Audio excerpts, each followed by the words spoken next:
My apologies, I forgot. Oh, yeah, it has a little red dot. I'm recorded in that I think we're taking notes to make sure we capture key points, but good to note that there's an audio recording as well. So Vincent, I think this slide revisits, and I think some of our slides revisit what we heard from Turn and other parties on March 10th, and if you want to take from there. Thank you, Ken, and good afternoon, everyone. So provide a little bit more context on the meeting that we're having today. So out of the last TWG on March 10th, we got some next steps, and I kind of boiled the next steps down into kind of two somewhat separate items. The first one is basically we took the lead. We volunteered to take the lead in kind of doing a proof of concept of the reporting format that Turn had proposed in the presentation, and we boiled down the reporting format to a set of tables. You see the set of tables that we got from Turn's presentation. Basically, a set of tables to demonstrate the numbers around mitigations, as well as calculating RSEs, right? And we gave those set of tables a run through. We took one of our risks from our risk register, from our RAMP filing, and tried to apply these tables to that risk.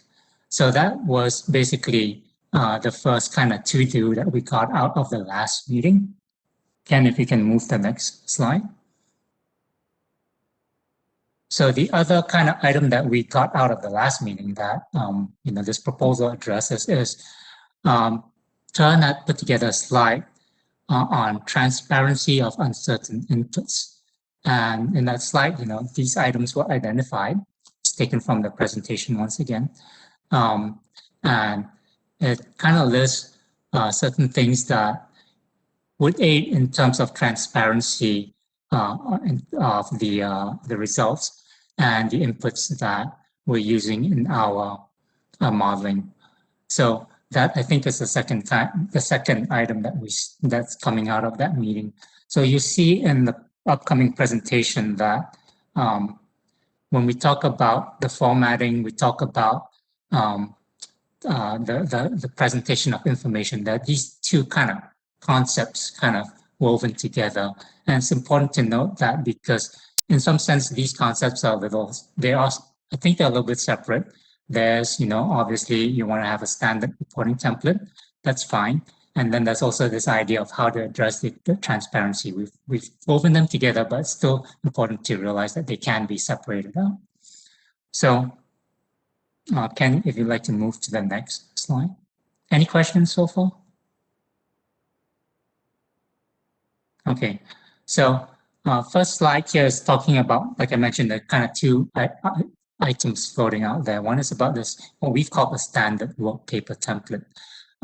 As I mentioned before, we took one of our risks and we pioneered those tables that Turn had proposed, and did that on one of our RAMP risks. And the outcome of that was that we found that I think the best way to go about presenting all the information in the format that Turn and others would like to see is to create these data tables, right? And we're proposing two data tables. One is for basically, the way I like to look at it is, one is for outputs, calculations, and the other is for inputs. And the reason why we are kind of proposing tables is because we want to give everyone the ability to do, not only the reporting that Turn wants to look at, but other reports that they might want to generate as well. And the best way, really, in my mind, to do that is to use Excel pivot tables. So we've done, I've put together an approach where, the tables are really amenable to Excel pivot tables, right? You can slice and dice the information the way you see fit. So those are basically the approach that we've taken. Two tables because we want them to be easily manipulated with pivot tables. So I'm going to go describe the first table first. Any questions so far? Good. Okay. So let's move on. Ken, next slide, please. So risk results tables, right? So the idea with the risk result tables is basically to collect all the calculations and intermediate calculations that we're doing into one place. And the idea is that we have, if you've looked in our rank filing, we have a lot of numbers that we put out there. And the idea is that each of those numbers, what they mean, what they apply to, it's going to have one row in this data table, right? So the data table is going to basically have this set of columns. Basically, these columns identify what that piece of information is. So the data table is going to identify information by risk, by tranche, by the year it applies to, by the mitigation, if it's in fact a mitigation. It could be something other than a mitigation, right? So for example, we report baseline numbers as well. So if it's not a mitigation, you know, the value that would fill out that column would say something like baseline. Or it could be something like I would report the post mitigation scores after you've applied all the proposed mitigations in your rank filing, right? So that's what's meant by all. And then the results also apply to different attributes, right? So for example, the result could be reporting on the safety score or safety score for a particular risk, right? The baseline safety score, or for example, the baseline reliability score. So these are the different kinds of attributes you could have. You know, you could also report on stuff that's not related to attributes. So for example, if you're reporting on, in this case, likelihood estimates, right? You have risk events, and the attributes really apply to consequences. They don't really apply to likelihoods. The likelihood of a risk event for safety, that doesn't really make sense, that concept. So for those kind of information that you're reporting, you know, you tag those as like overall. And then once again, there's different result types that we will report, right? For example, a result type could be like you're going to calculate the risk score before applying the mitigations, the pre-mitigation risk score. That would be a result type. Post-mitigation risk score is another result type.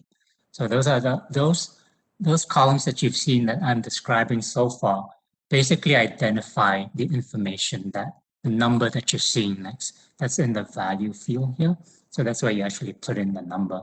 And then finally, there's a confidence level that we're proposing to attach with each of these numbers that we put out there. Any questions so far? Okay, so let's move to the next slide. The next slide talks about really the different kinds of result types that you can have. And this is basically our stab at, you know, what are the different results types that we've put out in our ramp, thinking about, you know, what might be helpful for people to see. So we try to be a little detailed in terms of what the result types represent, and we wrote up what we knew about them. And so this is basically a list. The two things that I think is important here is that basically this list, as we work through this, you know, this process, this list might change. You can always add new result types. And number two is that not all result types are applicable for each piece of information, right? So for example, let's see, I mentioned an example earlier, like if you could go back up one more slide. Let's say you're reporting on safety, right? You're reporting on the safety score for a risk, a transient risk for 1 year, and, you know, for the baseline value. Like I mentioned earlier, there's no likelihood result type attached to the safety attribute.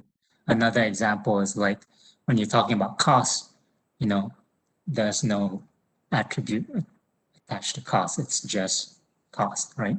So not all the combinations are going to be valid for you know, all the different risk, tranche, years, mitigations, attributes, so on and so forth.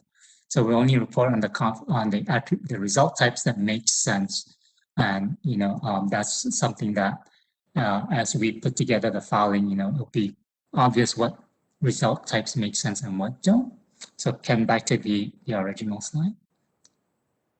Yeah, so this is basically the set of result types that we're thinking about. Risk before, which is basically the pre-mitigation risk, the law before mitigation, the core before mitigation. Core you could have cores for different attributes, right? But once again, law is basically just a likelihood. It's not attribute specific. Exposure before, in our risk modeling, how we've implemented it is basically the likelihood, which is a probability multiplied by the expected core, multiplied by the exposure, which is the, for example, number of miles in our system. So that's the exposure. And then you have a set of calculations here, represent what the risk is after applying a mitigation, and what the law is after applying a mitigation, and what the core is after applying mitigation. Not all mitigations are going to address both low and core. Some of them apply to only low, some of them apply to only core, in which case, you only report the one that it's working on. The exposure after, for example, maybe mitigation is to remove some circuits or something like that. So maybe the mitigation shrinks the exposure. That's another thing that could be reported. And then basically mitigation program exposure scope. Basically, this tells you the exposure that the mitigation is applied to. So for example, we're going to be doing system hardening for 100 miles on this particular tranche. So that would be the exposure scope. And then finally, there's the cost as well. So these are the fields these are the result types that we're thinking of. And the other thing I wanted to mention is that the cost is something that we're thinking about using present value cost. And I believe we're also thinking of showing the risk scores as present value numbers as well. So they'll include the discounting. Any questions so far? Okay.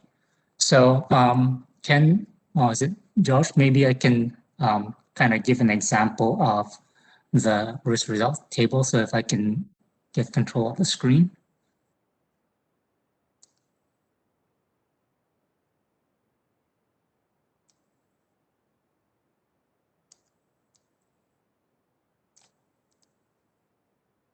Can anyone see my screen?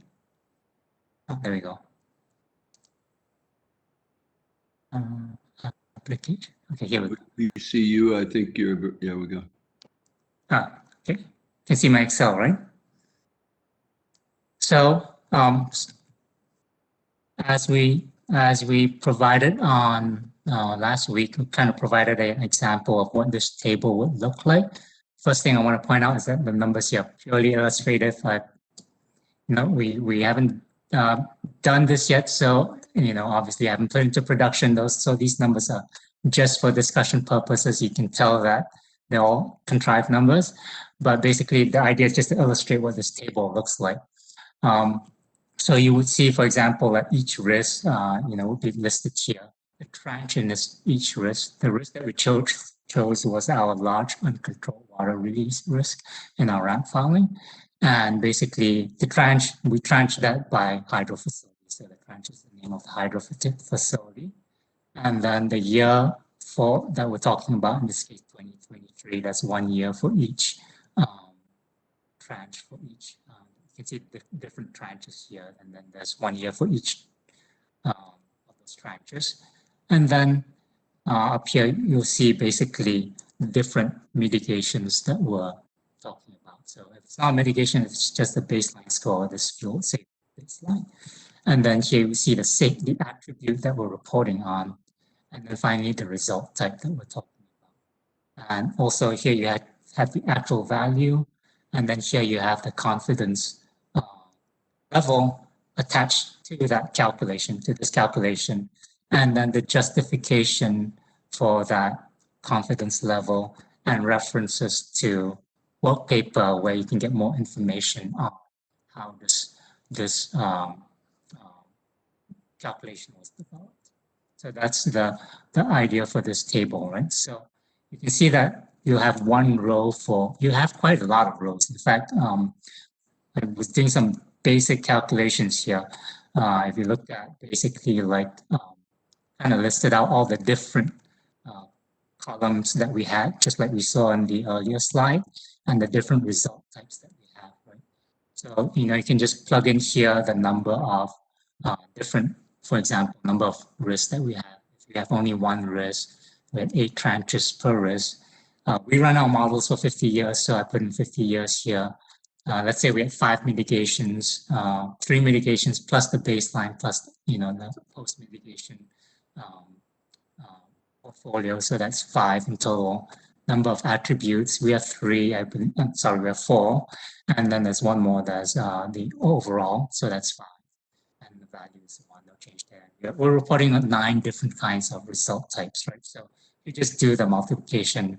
Just for one risk, there's basically 8,000 rows in this table. So it gets to be pretty large, but that is basically all the calculations that we're doing anyway. So this table is not like we're creating new information. It's basically a way to summarize all the information that we are already generating or have in intermediate places. So the idea is that once you create this pivot table, once you create this table, oh my bad. This again. Once you create this table, you can just do a pivot table. To the pivot table, insert pivot table. You can type in the name of the table, Excel. If you choose the table, Excel will for you, and then where you go, that's your pivot table. And I've already created a pivot table here, sample pivot table here, but you can basically kind of drag and drop things from the pivot table into the different areas of the pivot table.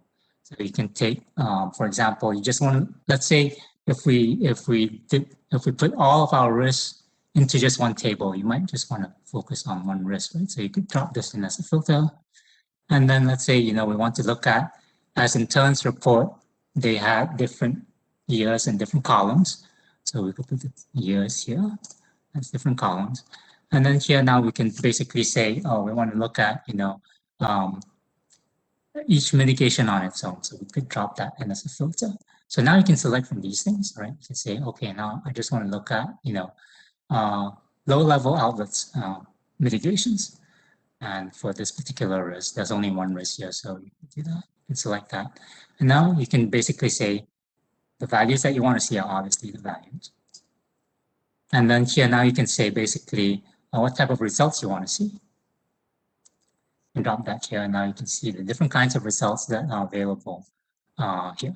So basically you can play around with that, and then maybe you want to focus in a little bit more and look at the attributes. There's different safety scores, the different reliability scores, so on and so forth. You can drop that down. You do the same thing.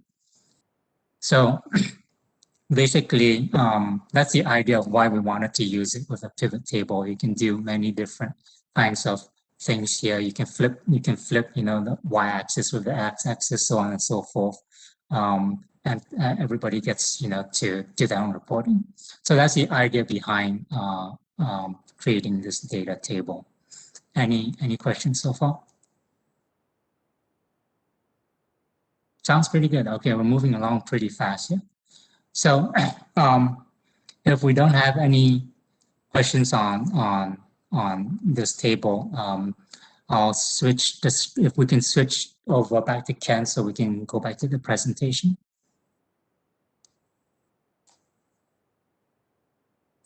Josh, can you make Ken the presenter?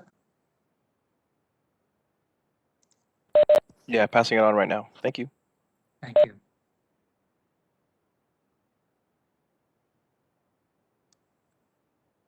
Okay, so where were we? Oh, okay. So next slide, please. So the way I was thinking about this was basically, there are two things that we want to look at. We want to look at, the inputs and the outputs. The prior table, that risk results table, as the name implies, kind of looks at all the outputs, right? I think that's a separate thing that, we've done our ramp, we've grown more and more sensitive to, pun not intended, but I guess it's appropriate. But basically that, the quality of our inputs is really something that we're concerned with, right? And basically what our concern is communicating appropriately just how good or not good perhaps any particular input is, so that, decision makers fully understand, that, how the confidence that we have in these calculations, right? And it's kind of tied to the input parameters that we use. So the risk sensitivity table basically collects all the assumptions that we're using in our modeling, all the assumptions and input parameters that we're using in our calculations, and they're just putting it in one table here. And we're going to basically break out the assumptions into two types. Really, there are two types. One that is assumptions used for mitigations, and then assumptions used for calculating the baseline risk scores, right? So Ken, if you can move to the next slide, unless we have any questions. So in Turn's original proposal from the last TWG meeting, Turn had some suggestions, guidelines for how to represent the uncertainty in each of our inputs. So I'll just read from the Turn's proposals. If attribute levels are uncertain, then report the probability distribution of the attribute level for each attribute in each period before and after mitigation in each cell of the matrix. Report the probability distribution as a named distribution with parameters specified for each year. If the parameters of the probability distribution are uncertain, then report the probability distribution for the uncertain parameter for each year. Report the probability distribution using percentiles. Preferred approach is to use 10, 50, 90 percentiles for each year. If the percentiles of the distribution are uncertain, then report the probability distribution for the uncertain percentiles for each year. So Jonathan can correct me, but I think the issue that we're trying to solve here is that when we're doing these modeling, right, we have parameters. For example, if you're calculating, let's say you're using calculating the expected number of emissions per year, you're using that in your wildfire modeling, right? So that expected number, that mean number, since it's calculated from the data we have some uncertainty on what that mean should be, right? Some years, and the uncertainty is because, we don't actually, what we actually have, is we have a stream of numbers coming at us, basically the stream of numbers is number of wildfires we see in 1 year, number of wildfires we see in the previous year, so on and so forth. We just have that stream of numbers coming in, right? We can't really say that we know what's the process generating that stream of numbers. We don't know with certainty the process generating a stream of numbers. We're taking a probabilistic approach, right? So we're seeing the stream of numbers coming in, and we're trying to basically infer what that original process that's generating all these wildfires, what that looks like. So we're making some assumptions here. Number one, we'll say, for example, for the sake of this discussion, we'll say, let's assume that wildfires are going to be distributed by the number of wildfires every year is going to be basically a Poisson distribution. So that's a big assumption, right? But number two is, okay, now it's a Poisson distribution, we made that assumption. We still need to estimate that parameter for that Poisson distribution. So our idea is that we can take the data that we've seen and say, assuming nothing changes, the number of emissions doesn't change because and they're independent, nothing changes, the stationary process doesn't change, and the independent observations we see year to year, then we can use the data that we have and we can make some estimate of what that Poisson mean parameter should look like. But once again, it's like the next year we get another piece of data, that mean is going to change because now we have new data coming in, and that's going to change that estimate. Now, at the end of the day, we don't really know what the true number is. We just have a string of data that we see, and we're using that to make some estimate. And all this is leading to is basically these inputs that we're using in our distributions, like Poisson mean, standard deviations for normal distributions, they come with their own uncertainty, right? So that's something that our models don't represent right now.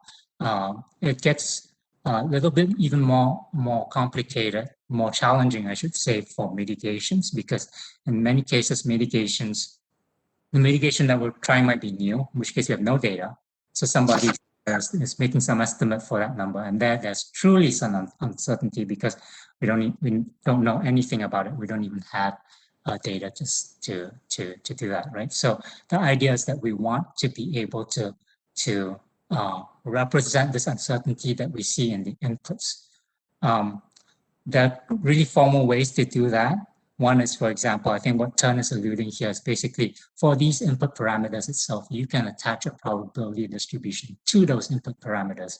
So you could say, for example, the Poisson mean is itself distributed as, just making some stuff up, truncated normal between these two ranges. So the mean itself distributed between these ranges.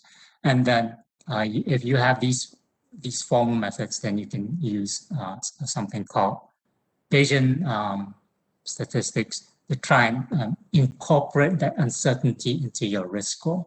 Net result is basically if you have uncertainty in your input parameters, you represent that by a distribution of some sort, you're basically going to get a risk score that's going to be higher than if you didn't have any uncertainty in your input parameters.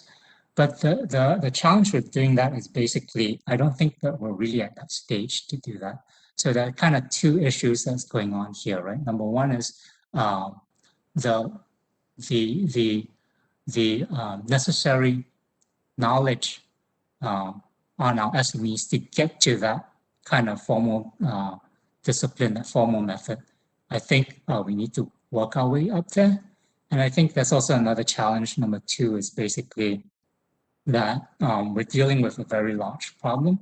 So I'm kind of concerned that as we scale up, all these methods that we read in textbooks, I've seen applied for a smaller scale. As we scale up, I'm really kind of concerned that we're going to run into issues in terms of both consistency and in terms of just maybe computationally, right? I mean, now, for example, we have hundreds of parameters in our modeling.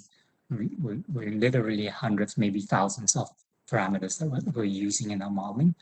And if we need to attach distributions to each of them, first of all, how are we going to develop these distributions? Number two is like, how are we going to compute, the posterior distribution?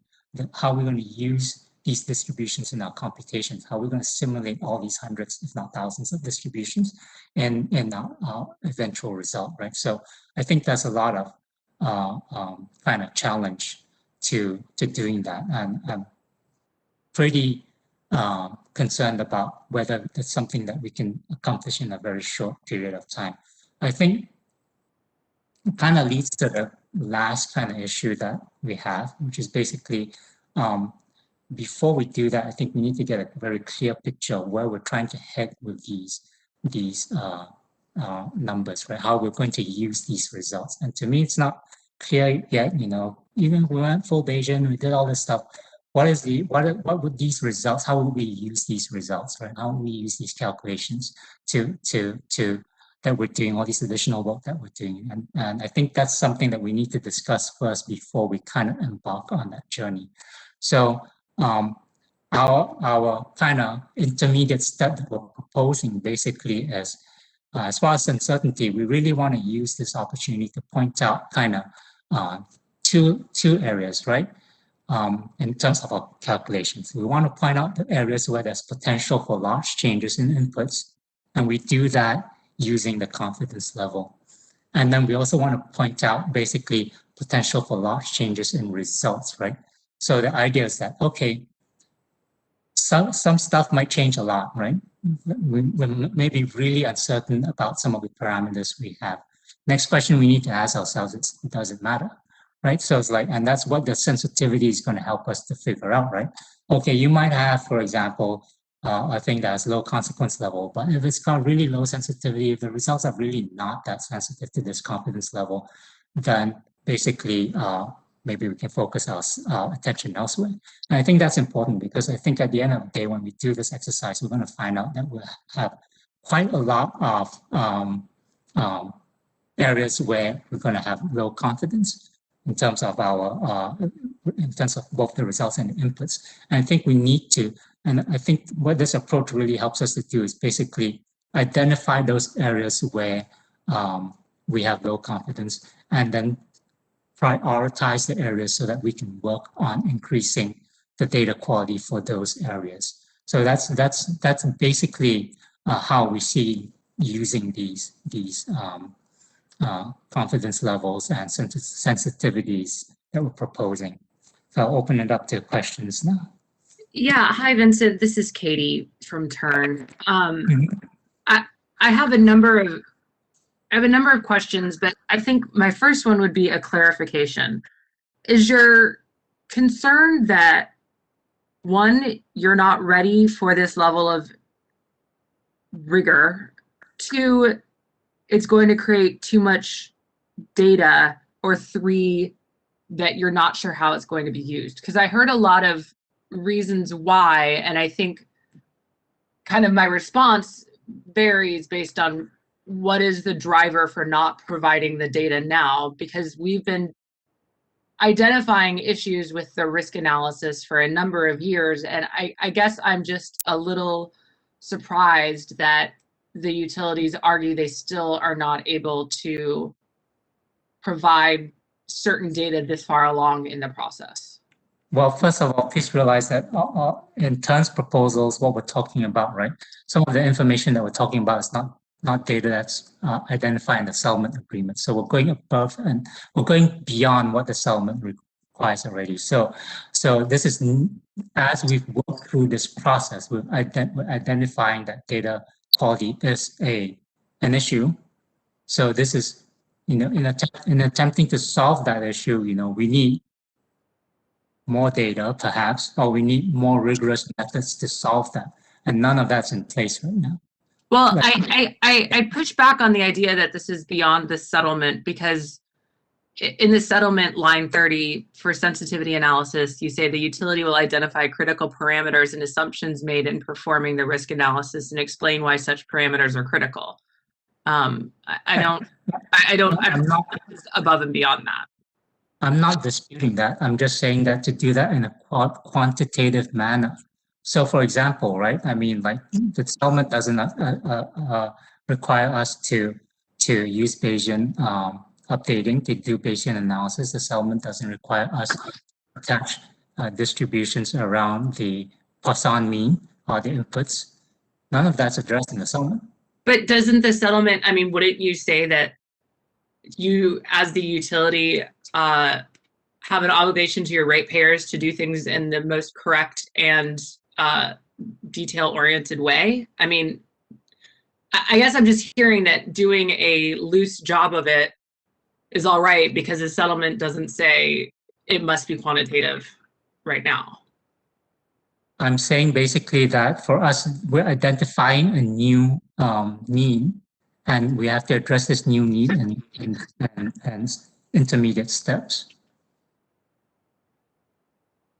I'm Okay, sorry, so- just to jump in, this is Melinda Dickinson. I don't want to interrupt Katie, but I just wanted to say, I think I'm looking for the quote, but quantification has been required for many years before the settlement agreement. It was either 2014 decision or the 2006 decision, and I'm looking for that, but quantification is definitely something that is already required. So I do not see this as going above and beyond not only the settlement agreement, but even prior decisions by the commission. Sorry, Katie, I didn't mean to interrupt. Go ahead. No, go ahead, Melinda. I'm happy to have a break in hearing myself talk. No, please. That's all I wanted to say was that quantification has long been required. It's the necessary prerequisite to prioritizing based on cost effectiveness, which is the whole point here. So this is Eric Wojcik with UCAN, just to ask a related question, and I really appreciate this discussion.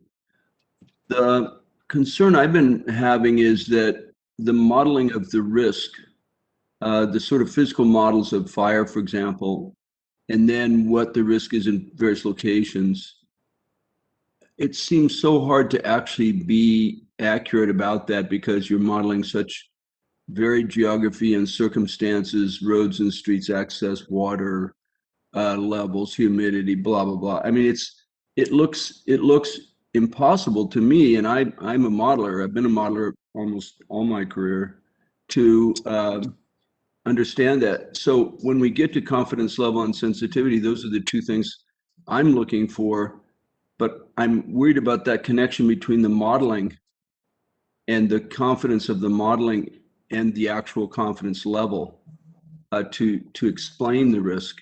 And isn't that what you're talking about, PG&E? Isn't that what you're saying is you're finding it difficult right now? Just to ask that question first.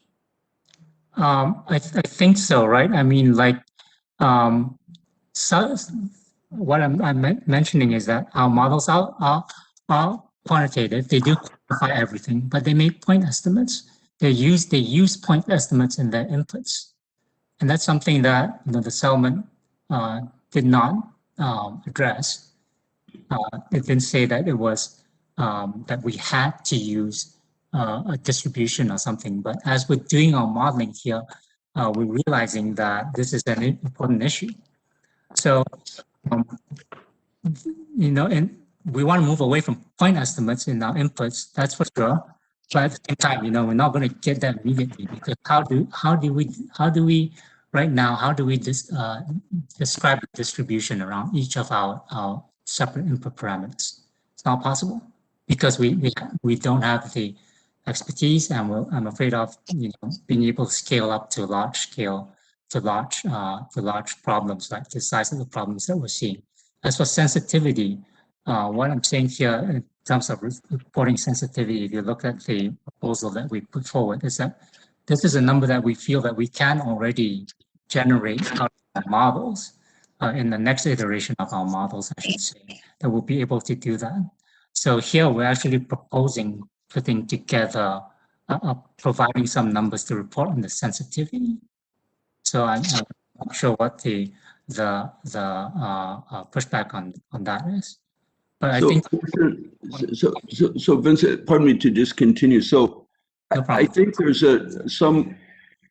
I'm looking for in these tables or the reports, some way for the utilities to better characterize what they know about the confidence level of their confidence level, in essence. And I know that's really not easy to do, but if we can't do that, I guess, and to you folks, and Katie especially, you've been working on this so long and so nicely, so well. If we can't get the modeling down, then for us to force a confidence level and to force a sensitivity, well, sensitivity is obviously just to evaluate scenarios, but the confidence level just can't be stated without sophisticated modeling and a lot of data. And so what does the probability distribution look like for a series of sequencing and connecting events? I'm just wondering if we're really going to be asking for things that, even if we did get them, they wouldn't represent reality enough so that it does present the right approach to invest and do the cost effectiveness analysis, as was said earlier. That's the obvious goal. So I'm just, yep. Oh, I was just going to say, Eric, I think you've identified the core of this, is that we're trying to get data to understand investment decisions. And our alternatives are either we say there's too much data, there's too much uncertainty in modeling, there's too much whatever, and we have nothing by which to judge forward-looking investment by the utilities. Or we try and get the information in a most transparent way that we can identify whether the utilities are making investments that are reasonable on behalf of their ratepayers.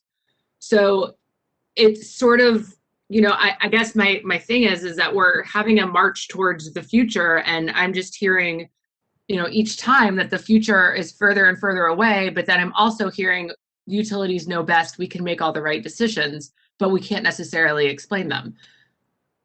I'm trying to find where those two paths meet. And for me, that second path is so worrisome, obviously. Excuse me. Right. And so for me, I'm trying to figure out ways that we can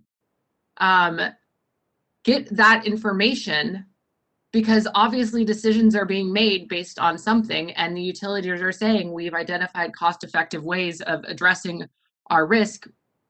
they need to be able to show their work. Yep. Yep. Thanks.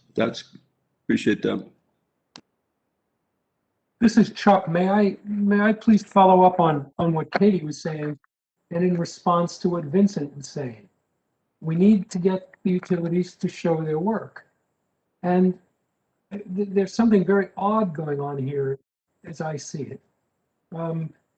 The third bullet of this slide is Tern's proposal. It says if the parameters of the probability distribution are uncertain, then report the probability distribution for the uncertain parameter. Let me make two observations about that. First, that came from Tern because because PG&E and other IOUs said that risk-spend efficiency is itself uncertain. They wanted to put a confidence interval on risk-spend efficiency. And the only way you can do that is to go back to this uncertainty about the input parameters. You cannot logically say that it's uncertain and then not describe the uncertainty somehow. So that's one thing that motivated this third bullet. The second point, and I think Katie was getting to this, there's a description of a 3x3 matrix in this presentation that has to do with this confidence level. Confidence level is described in terms of words, and that's a very, very large step backward. We've been down this road before. We had a heat map some years ago that was a color-coded 7x7 matrix that described risk. That cannot be used in any analytic procedure to compute risk-spend efficiency. In the same way, these confidence levels cannot be used to describe or compute risk-spend efficiency. And the third point is that there are well-known procedures for encoding experts' uncertainty about parameters of probability distributions. It's very difficult for me to understand why a sophisticated utility like PG&E can't use those procedures. And this is Jonathan Lesser. Let me just add one more thing to what Chuck was saying. In the test drive from, what was it, 3 or 4 years ago, Chuck and I took the utilities through exercises using those methodologies that he's referring to. So it's not as if the utilities haven't seen it before. We demonstrated it. Could I say something just to offer a little perspective also on this question? I think it's a really apt question that people are raising here. I'm sorry, who's speaking? Oh, Paul. I'm sorry, it's Paul Schulman from UC Berkeley Center for Catastrophic Risk Management. So one of the things that has been said, and as I recall, was in the decision made by the commissioners with respect to the acceptance of the settlement, was that they foresaw a series of improvements in the uncertainty analysis associated with those filings that would be made by companies in their ramps and in the ramp process. And that issue of improving uncertainty, I think, is really important here, because many organizations, when they're trying to think about uncertainty, realize if they try to quantify too soon that uncertainty, they actually lose information. And the process of understanding uncertainty actually is related to first breaking it down, as the National Nuclear Regulatory Commission does, into types of epistemic uncertainty, but also sometimes starting not with formal numbers, but with even narratives. In many of the organizations that my colleagues and I have looked at, they started with people saying in operational or even maintenance settings, I'm not comfortable with this situation. And they said, well, what does that mean? You're not comfortable. Specify this. And sometimes it was, well, I think I don't understand. We're in unstudied conditions as far as I'm concerned. Oh, well, what specifically are those unstudied conditions? by this process of back and forth analysis of what it was that they felt they were uncertain about, they actually developed a more formal way of understanding what it is that they're uncomfortable about. And that can lead, by the way, and has in many of these organizations, to better variables and more formal measurements and indicators.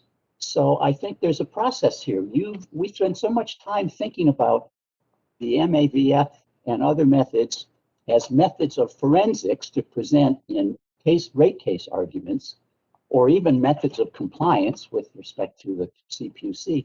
We've forgotten to realize that this is a process, these are instruments of learning, not necessarily of compliance and forensics.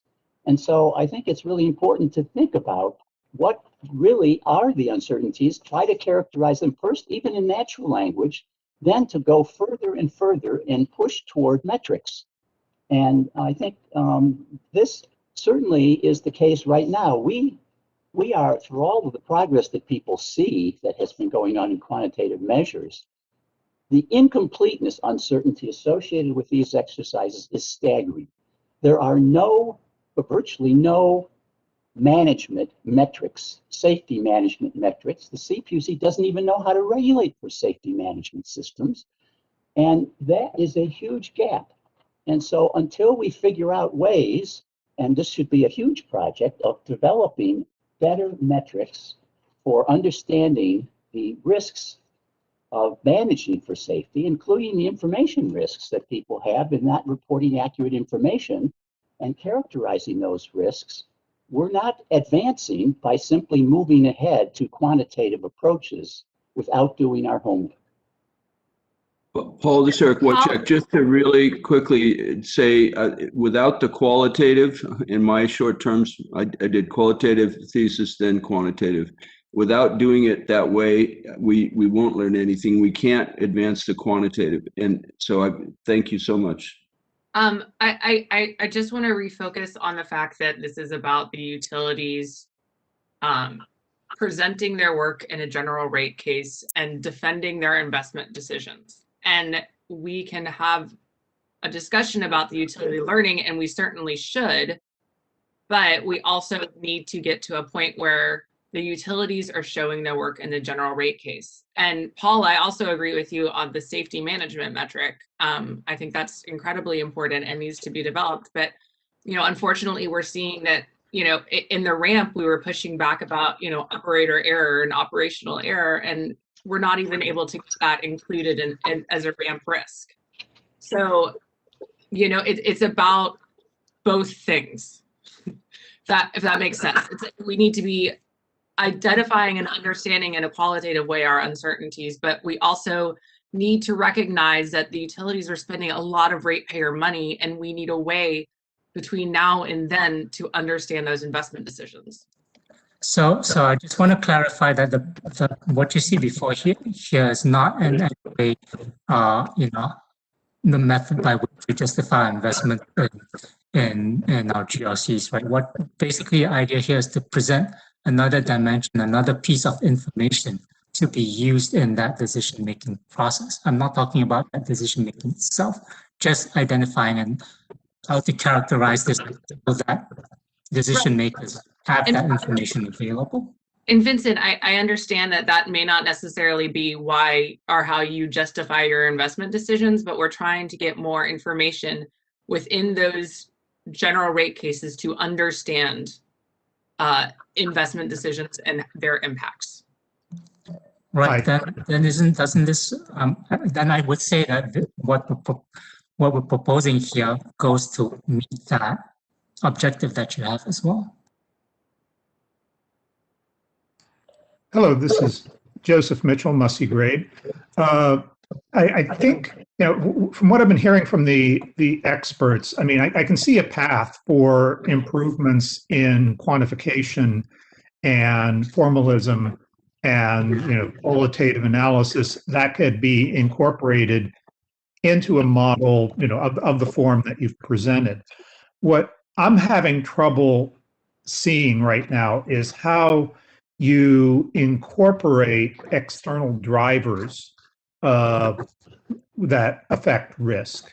How, because there you have some event with a certain probability distribution, which then triggers your risk event.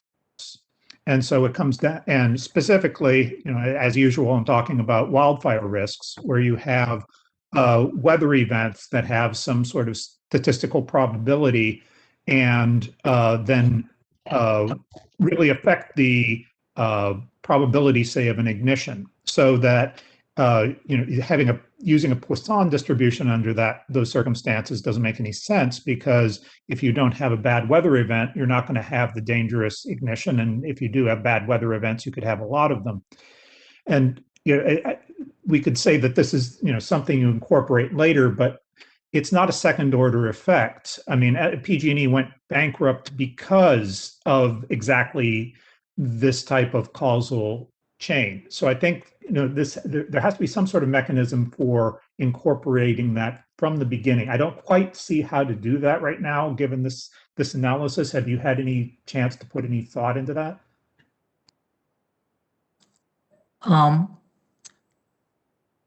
Not that much thought into what you're saying. I'm just starting to process it, but I think there's a little distinction between what you're describing in terms of that event being generated by a random variable, in your case, a weather event, right? So basically, your wildfire risk is itself a function of a random variable.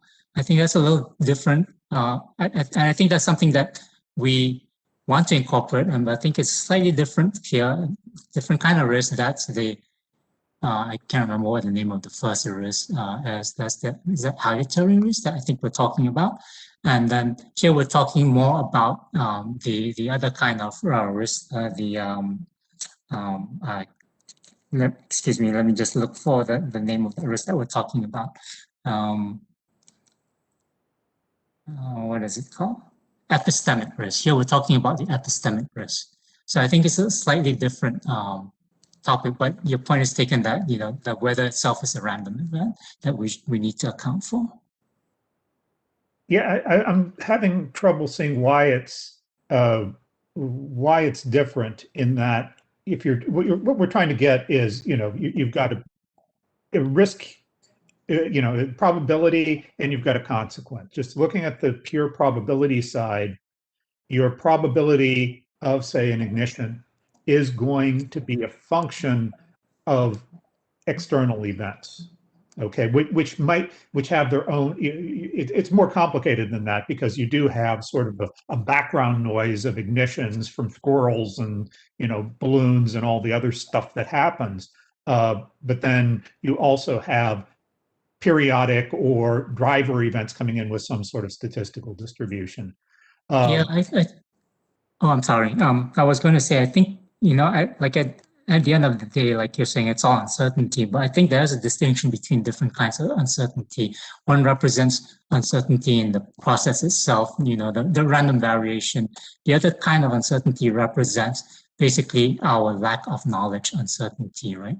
And, for example, lack of knowledge is, for example, we were saying that, let's just say that we're making strong assumptions. For example, we're saying the risk of catastrophic losses from wildfires distributed is log normal distribution. That's a very strong assumption. Might or might not be correct, as you know, Dr. Mitchell. But that kind of represents that different risk, right? The epistemic risk, even within the log normal assumption. Let's say it really is log normal. Then it's like, well, what log normal should it be, right? I mean, log normal has two parameters. So it's like, how do you know you chose those parameters correctly? So that's the kind of uncertainty that you're thinking about. But at the end of the day, that does boil down to if you create a distribution of distribution of risk scores, basically it widens out your distribution. So it is, at the end of the day, there's still uncertainty, but I think it's important to identify what uncertainty we're talking about here. I hope that helps. I think, yeah, it did. Thank you. I just want to chime in and make note of the time we have. We targeted a 2:15 finish for PG&E's presentation, and I see they have a few slides left. But I don't want to stifle conversation. I just want to make that note to everyone. Yeah, so I think now's the time that I can run through some of the questions that CalPA had provided to us. Many of them, I think, we've already kind of addressed. I'll go through the list and then know whether we've addressed them or not. So the first one is question number one is it possible for the process of ensuring transparency in data uncertainty to be expedited by skipping PG&E's proposed intermediate step of presenting confidence levels in qualitative terms? What is the value of this proposed intermediate step in PG&E's mind? And I think in response, I think both Paul and Eric's answer were spot on that this is a process, and we need to do the qualitative first before we get to the quantitative.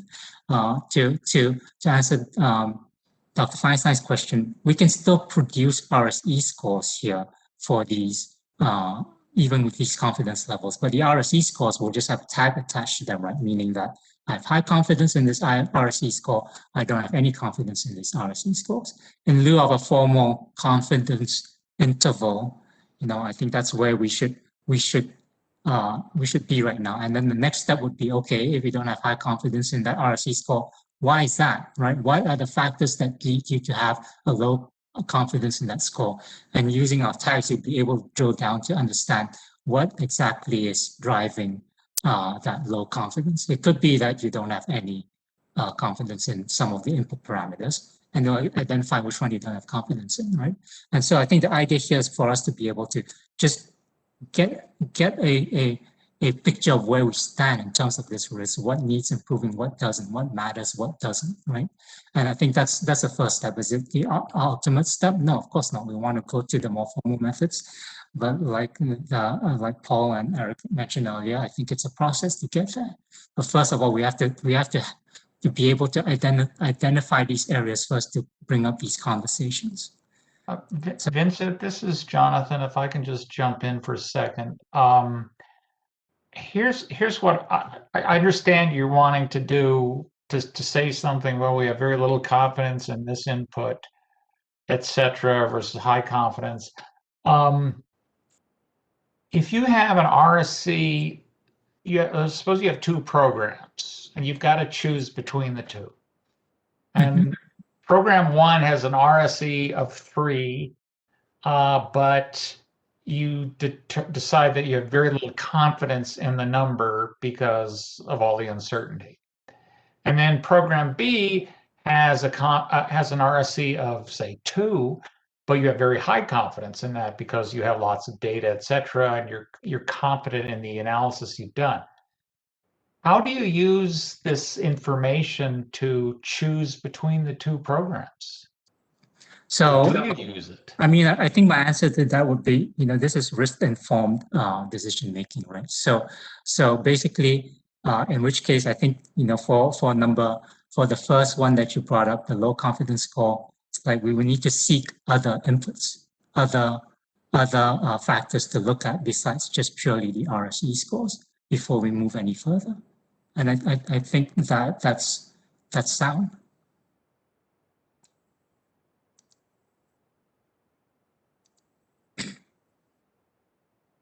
So the second question from LPA was, can PG&E and other IOUs begin applying a more rigorous quantitative presentation of data uncertainty now, filling in gaps where needed with PG&E's proposed qualitative approach? And I think this is something that we talked about as well.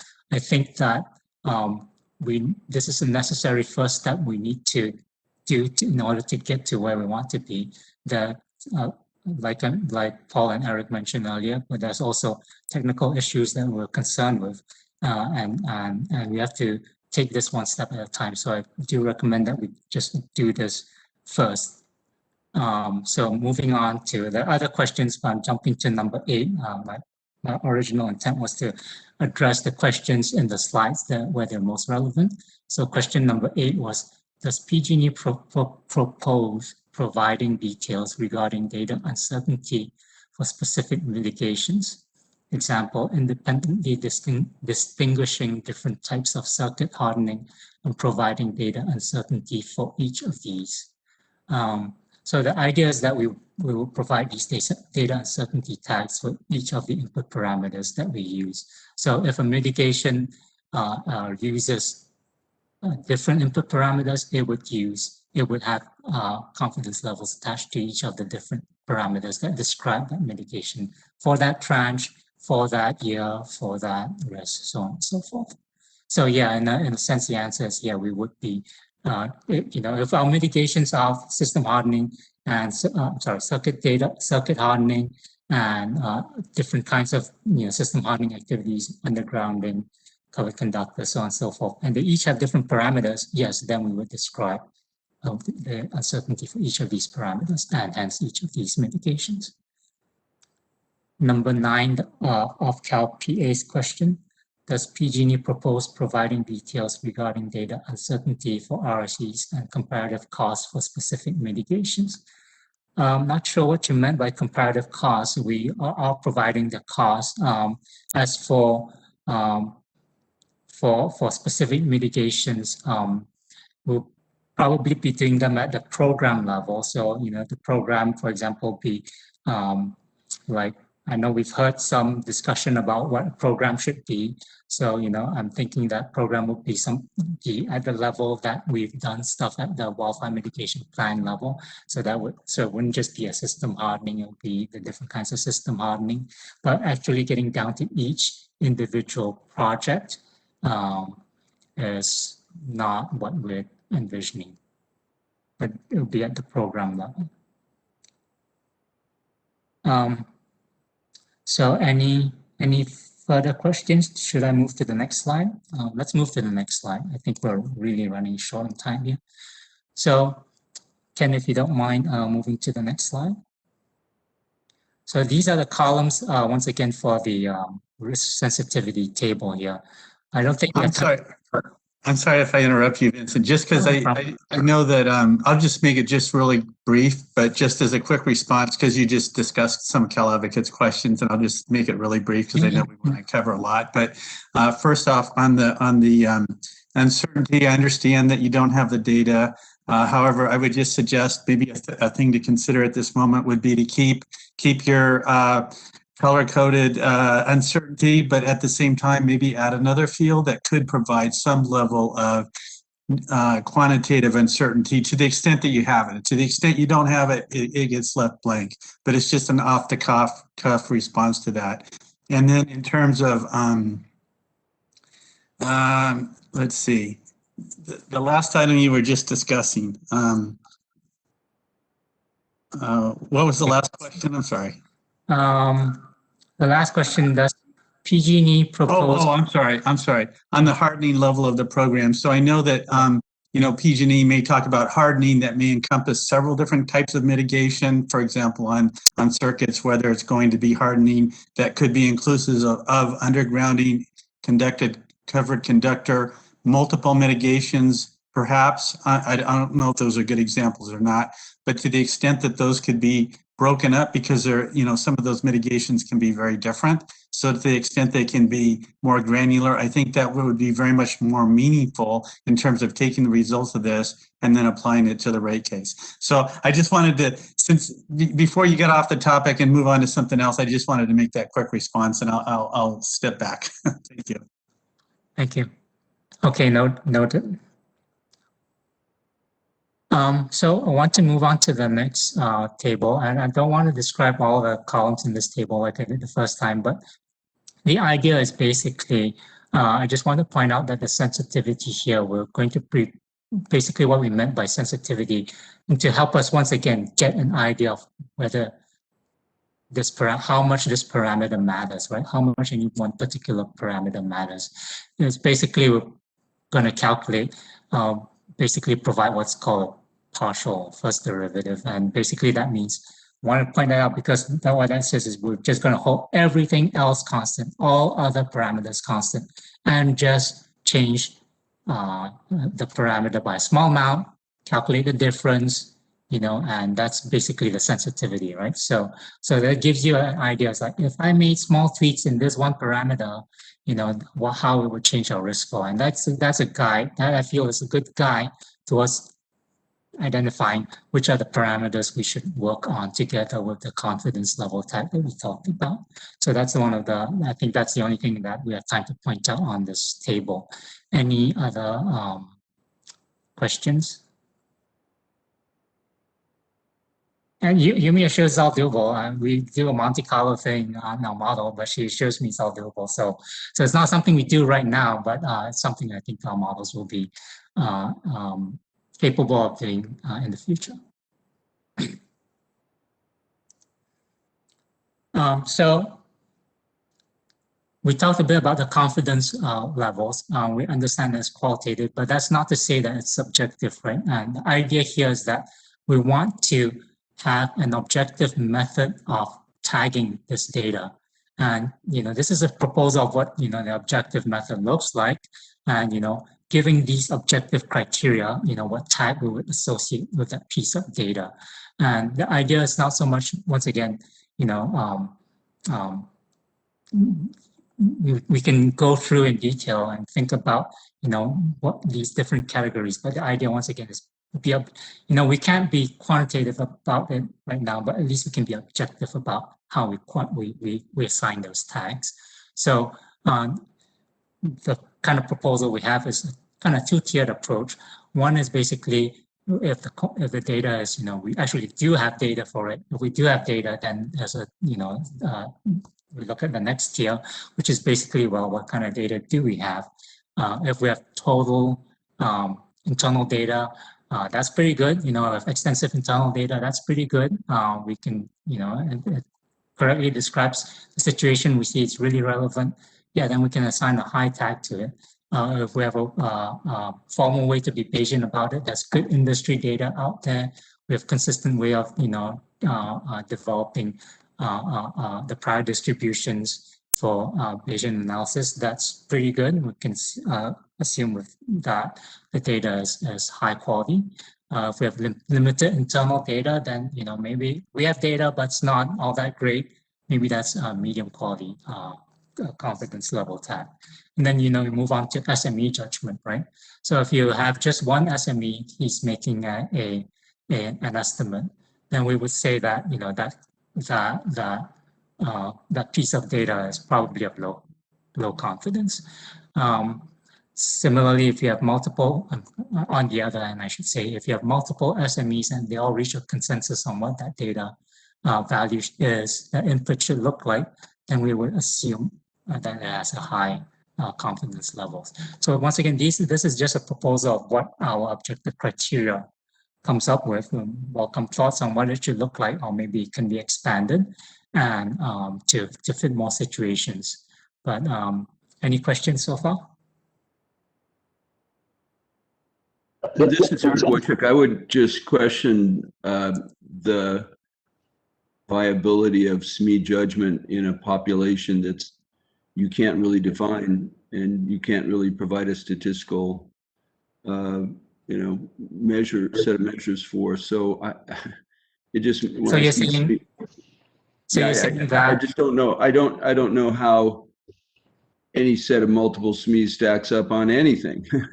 I mean, they can all stack up depending on if you chose them from, I don't know, I'll just say the East Coast versus the West Coast, because of their backgrounds, because of their settings. So I don't get it, but I guess I just don't feel comfortable with that right now. Thanks.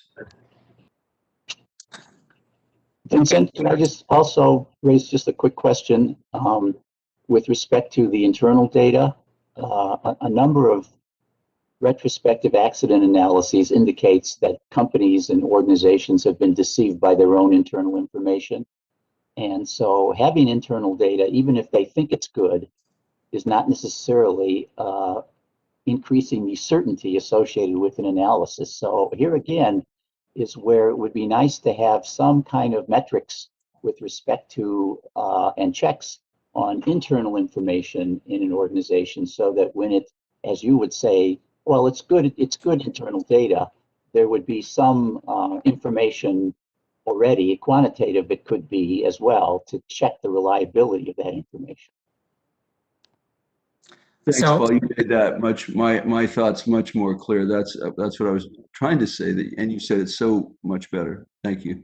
So I think I really appreciate the comments that you're providing, both Eric and Paul. I think what you're saying is basically that we need to be really look at this criteria and develop out these criteria even more than what we have here. And I think I think that could be a very productive use of the TWG's time to really, develop a really solid set of criteria to determine what gets a high tag or what gets a low tag, and so on and so forth. Vincent, this is Chris, just on that subject. So again, so if there is a flagging and then there's these different tiers, then that can be included in the filing. Having that, when you do have the data, so for example, if there is data that is available, I think submitting that in the filing as well would be useful. So for example, what I think they were, like for example, what Dr. Shulman was just discussing would be where data can lead to inaccurate results because it's not perhaps it's not appropriate data or it's not well vetted. By submitting it in the ramp, I think it gives an opportunity for others to bring that forward. If that can then be discussed as part of the ramp or as part of the submission. So having that information, if it's available, will be useful. Also, even if it's not available, having that field left open to provide data, I think will start the process. So rather than going through sort of like more of a process of, okay, we're going to do this now, later we're going to do this. If the utilities submit what they have now, then it will help us uncover, best practices now and start to parse that out and then expedite development of getting to the quantitative analysis later. So I just wanted to provide that, those additional thoughts as you develop this proposal. Thank you. I think it sounds like, if I might summarize, if you're suggesting that we could add another field in the data table to capture any quantitative information that was used to develop these tags, or if the information to be more formal is available to capture that as well. Yes, to add another column or field or whatever to capture that, and then perhaps in the work papers that information would be provided. Yes, and I completely appreciate the discussion about by bringing this forward, I think it will help identify areas where the data is not there or inaccurate, or where where a mitigation needs to be brought forward. So if the data is not there, if the uncertainty is high, by going through this process and identifying that, then it might then expedite getting that data developed and bringing it forward so that it can be available, so that we can correct those opportunities. So yes, thank you.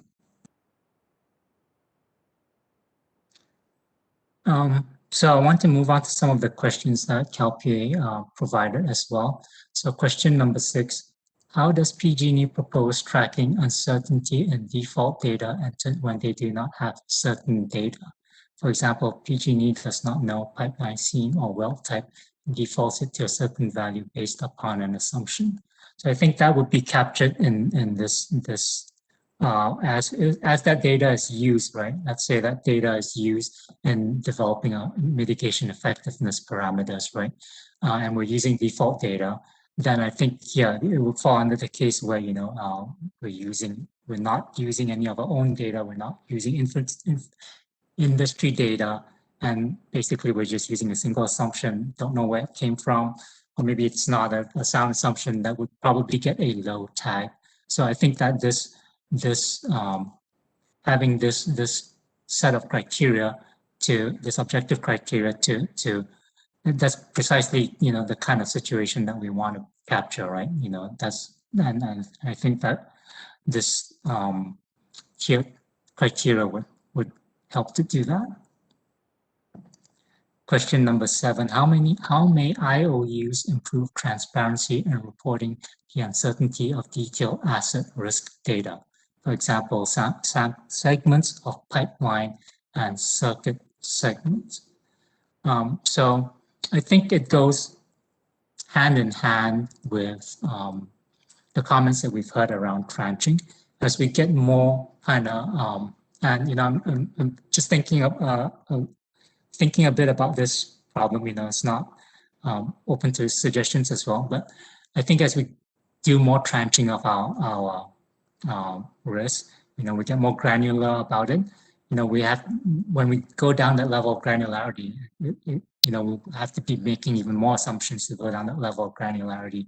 For example, we might be making, in your case here, in this case here, detailed asset risk data. Maybe that shows up in terms of exposure. How many units do we have of a certain types? And that exposure could be uncertain as well, right? If the information that we have, according to our SMEs, and somebody says, you know, our information in our database is really old. We're not sure what the exposure really is. Do we have 1,000 of these parts or 5,000 of these parts? I'm not really sure. Then that should be represented in terms of, it's an input parameter, and it should get a confidence type associated with it. In this case, it would be a low confidence type. Thank you, Vincent. And if I could just jump in. So just to bring that home on that question about like when the data is not there and it's defaulted. For example, I think after San Bruno, there were pipeline segments that were unknown. And I think my understanding is that as PG&E was addressing that, correcting those issues, they tried to determine what pipeline, for example, what seam type was in a certain type of pipe, and they used the best information they had, and sometimes it might have said that it was seamless, but that was, and so then if you base it upon seamless pipe, and in fact, your confidence in knowing that it's seamless is low, that might be a big difference in how you risk rank that segment of pipe compared to one where you know for sure that it's seamless. So I think it's important that that information get captured and be used in assessing the risk. And when it comes down to segments, you can have different segments that will have very wildly different risks, but if that's not captured in the granularity of it, then it seems like that's not going to lead to perhaps expediting the mitigation programs in the general rate case that are going to be critical to address first. So to the extent that PG&E can, you know, start doing that granularity sooner than later, even though it's going to be less perfect and the data is not going to be there and there's going to be a lot of things that haven't been figured out, I think by going through that process, it will bring out a lot of good information that I think will be useful to parties, you know, as we get those program data. So I just wanted to add that on as part of what's behind those questions. The other thing I wanted to say too is that's one of the reasons that we thought that, you know, not only is there a confidence level that we should provide, but we should also provide the sensitivity, right? Does it matter, right? And you'll be quickly able to just to focus in on the ones that are highly uncertain and make a big difference. So I think I hope that's going in the direction to, you know, to address the problems that we've seen in the past.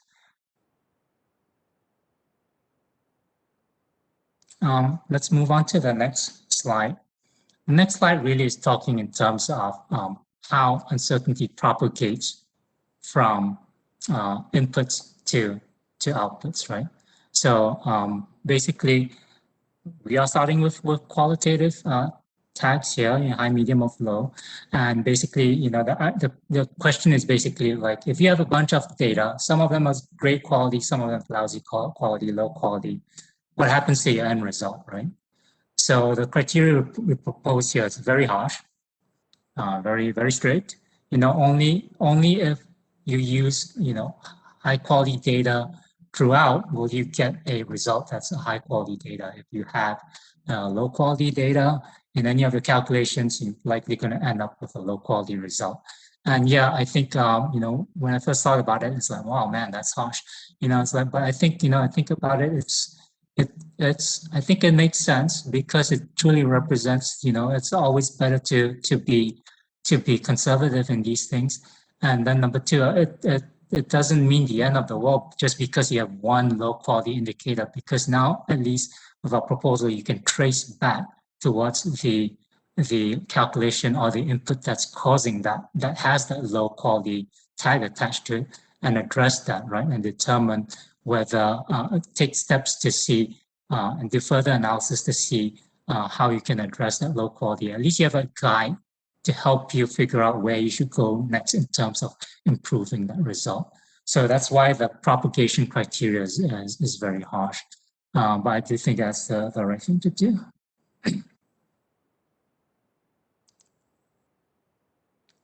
Any thoughts about this? Vincent, this is Eric Wojcik with UCAN. I mean, aren't there a lot of times when the model doesn't actually capture a set of variables that are drivers, and you may have a lot of data, and you may have what look like, well-behaved results. That doesn't mean that you should feel comfortable. And so how do we deal with that kind of problem? So I think you're referring to like model completeness, right? I think in the US Exactly. Thanks. regulatory world, they refer to as model completeness. I think that's something, you're right, that's something that we have to think about. This proposal doesn't exactly address it. This one just addresses, the uncertainty in terms of the inputs. And I think that's yet another area that we need to work on in terms of the SMAP proceeding.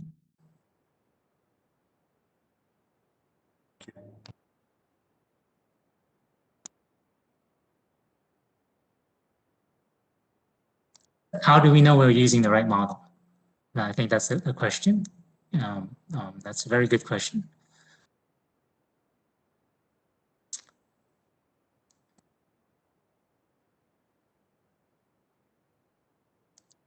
So Ken, I think this is probably unless there are other questions here, let's move on to the next slide. I want to point out that, I do feel that what we've proposed here is aligned with TURN, with what TURN laid out in the original presentation. If you recall earlier, there were some items that they listed out. So we do identify when inputs are based on assumptions of estimates. Each input parameter used will be classified with a confidence level with clear objective criteria for this determination. Define with specificity what is being assumed or estimated. We're going to list all the input parameters that we use in our standard work paper and that data table. Describe basis or source for assumptions or estimate. We intend to provide a reference column in our input table that shows you, that points to work papers where that parameter is developed. Identify confidence in the assumption or estimate. That's the confidence level that we've talked about. Identify why a given assumption or estimate is reasonable. Once again, I think that's in the work paper. So I think the thing to do is to point to the relevant work paper. And then the last one is identify uncertainty of the assumption or estimate. And once again, the confidence level and the sensitivity, I think, give you a good first guide of where we have the most uncertainty and where it matters the most and where we should be focusing our times in terms of data uncertainty and improving our results. So I think that's the end of the presentation. I think we can open it up to Q&A right now. Perfect. Thank you, Vincent. Before we get started with the general feedback session, I mentioned earlier that participants have an opportunity to comment if they'd like, and I have SE, SoCal Gas, and Protect Our Communities who noted that they may be interested. So I'd like to use this time to let them comment. And since we went a little bit over for the presentation, if you can keep your comments as concise as possible, please. So I'll give SE the floor to start. Hi, Shayla. Thank you very much, and good afternoon, everybody. This is Chris Vias with Edison, and appreciate the dialogue today. And and the very good questions that were raised. We, SCE, appreciates this thoughtful proposal that PG&E put forward, and we definitely support the common goal of streamlining the ramp reporting process as warranted and as consistent with existing commission requirements. However, we've previously shared concerns, including at the March 10th TWG, and those concerns really do remain. SCE feels that adopting this proposal would have the backdoor effect of introducing incremental requirements or restrictions on the utilities. The utilities have the burden of proof in, for example, making their respective ramp showings. And it's a bit unusual for other parties to dictate how utilities configure their showing. Instead, the utilities need to be exercising careful judgment so as to make sure that the specific material is as transparent and effective as reasonably possible, given the specific material being communicated. We also note that the applicable commission ramp decisions, for example, choose to give the utilities considerable flexibility in order to develop an effective and transparent work product. In other words, a showing that's representative of the utility's particular structure, risks, and mitigations. The best way for a particular utility to present may not necessarily be an imposed format.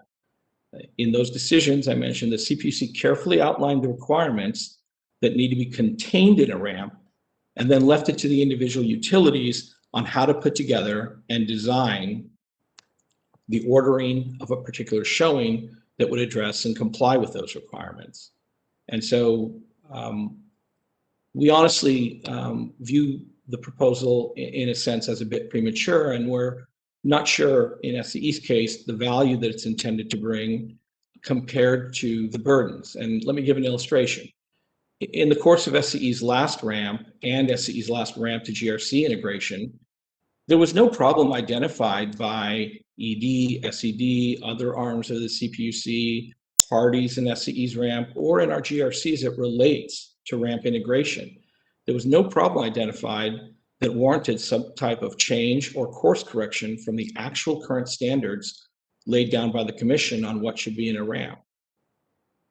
So in light of the overall comments SCE's made here, we're not going to delve into the detailed comments on each aspect of the PG&E proposal, but I think our overall feedback illustrates that our respectful silence on particular items should not be viewed as acquiescence to the item. We do offer the following last points for stakeholder consideration. First, we are opposed to the proposed confidence level measure that would be presented within the risk results table. This is simply not a ramp requirement anywhere. It's not part of the settlement agreement, and we have concerns about negative repercussions that could come from selecting any of the specified levels. With respect to the topic of risk sensitivity analysis, SCE will perform such analysis in a manner that's consistent with row 30 of the SMAP settlement provisions.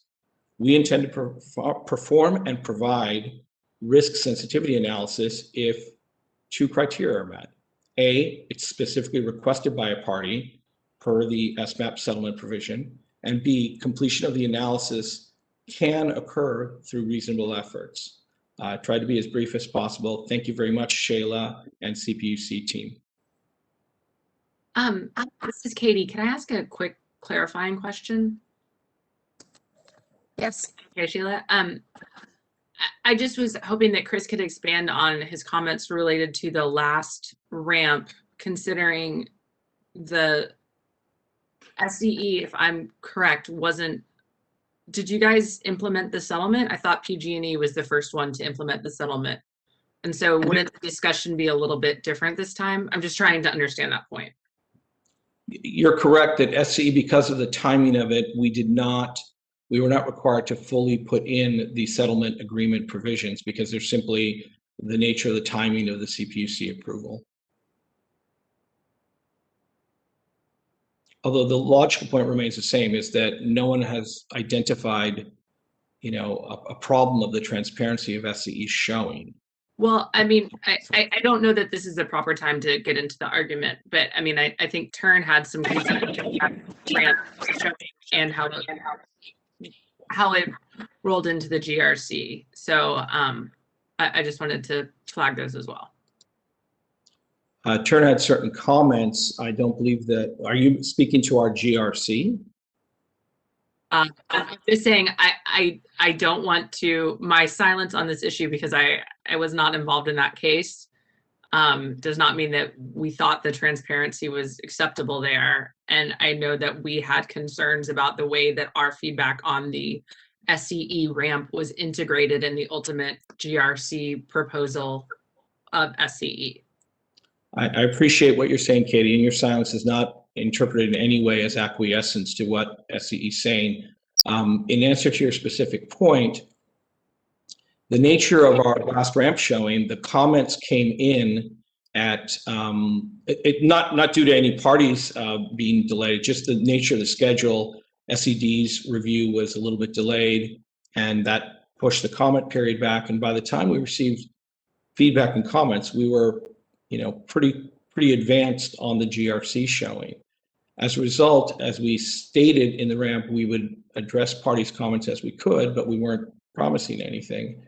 And indeed, what we did do in the GRC was we provided a supplemental exhibit, supplemental testimony that in detail addressed each and every comment from TURN and from Cal Advocates. We were not required to do that, Katie, by the ALJs. The ALJs just provided guidance for SCE to respond in some manner to the comments, because as the ALJ said, they were very sympathetic to the timing of it, that there's no way SCE could have had the time to respond or reconfigure a showing, et cetera.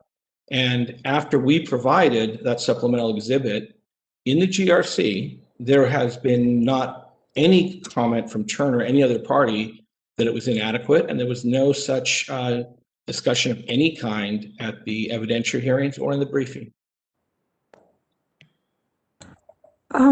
Thanks, Chris. I just have, because of the 15 minutes left, I just have a quick note or request to make. When PG&E's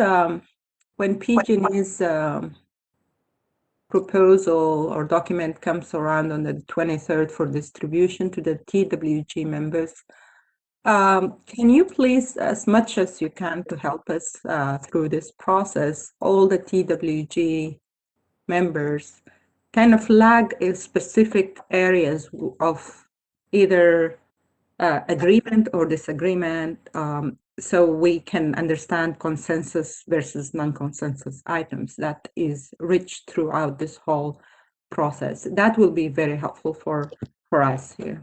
Thank you. That's a very thoughtful point, and we'd be happy to provide in written form the specifics that you're mentioning. It seemed hard to do in this sort of oral format, particularly when we aren't the party presenting. It's PG&E, and we were just going to be part of Q&A. But speaking on behalf of SCE, we appreciate it. It's a very thoughtful point, and we'll make sure and do that for you. Chris, this is Eric Wojcik of UCAN.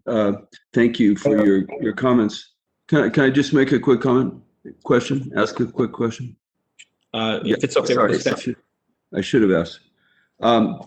So what I'm worried about in the logic of what I hear you saying is that, well, first, I think there's an assumption we should recognize or not, and maybe you're not recognize it or you don't believe it, that we need more transparency in order to understand the reasons why utilities invest, and that transparency is inadequate. That's part of the reason we have the process. So maybe that's not an assumption that you think is appropriate. But in your question and or statement, in my question, you're talking about the compliance, really. If there's more required for you to do and or explain, such as statistical analysis and the set of things that are in the PG&E proposal, that's more compliance. And that's really what you're resisting, right? Is that what Edison's saying they don't want? You just don't want it. You're resisting compliance about more transparency.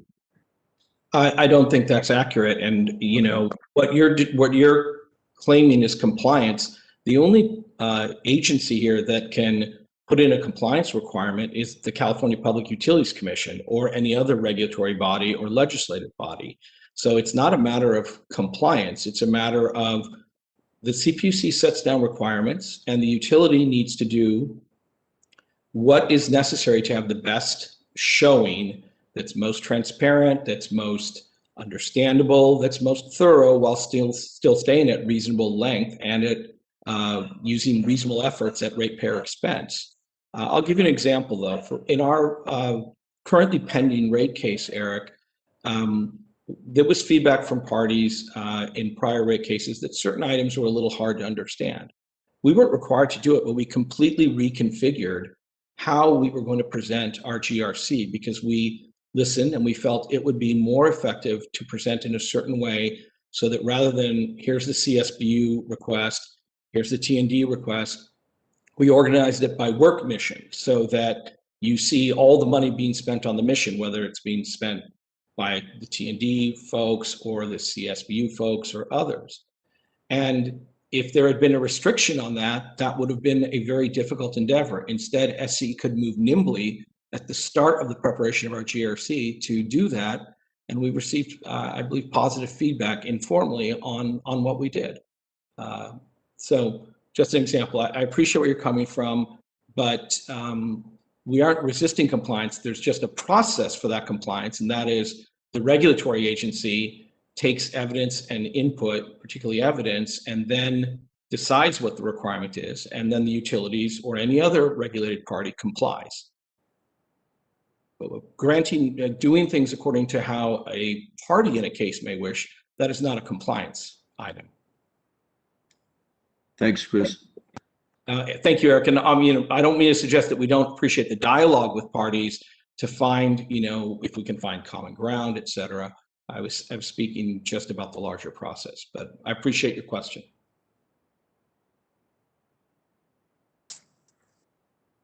Thank you, Chris. Would someone from SoCalGas like to take the floor for their comment? Thank you, Shayla. Yes. Hi, everyone. My name is Chris Baker, and I'm representing SoCalGas and SDG&E. I just have a couple of brief comments which appear to be in general alignment with what Chris just mentioned from SCE. SoCalGas and SDG&E oppose of the use of a confidence level as well and find that this criteria is very subjective. And we also do have concerns about the negative repercussions and uncertainty that could come from selecting any of these specified levels. And in addition, we also have concerns about the sensitivity analysis, which takes into account various inputs, which could present different results. Many of the inputs in the sensitivity analysis are estimates and produce very many different results that may not occur in reality. So those are just a couple of our two concerns that we'd like to highlight.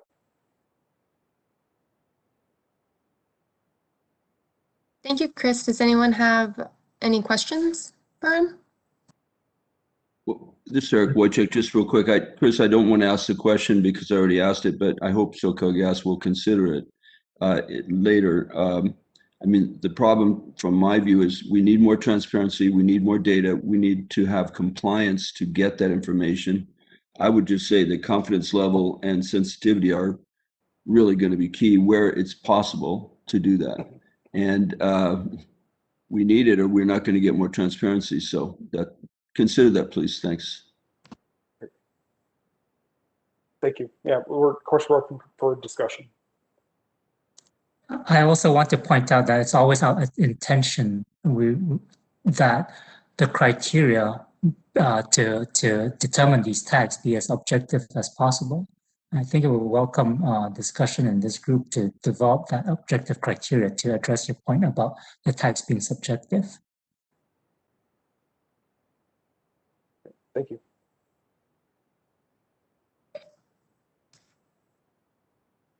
Melinda from Protect Our Communities, would you like to make a comment at this time?